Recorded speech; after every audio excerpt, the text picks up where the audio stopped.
ఓం గంగాస్నాయ స్వాహా నానావర్ణాని వర్ణన్ విరచిత భవనాని గ్రహాన్ విగ్రహాన్యః చక్రే శ్వష్టాసవృష్టా సురవరతరుణి కంటకస్తూరికేషు ఓం గంగాస్నాయ.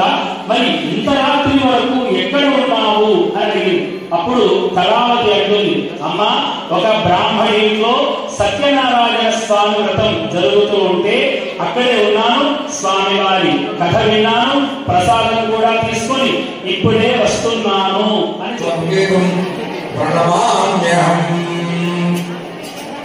ఒక అరటి పండుగ కొద్దిగా మొక్కు తీర్చుకొని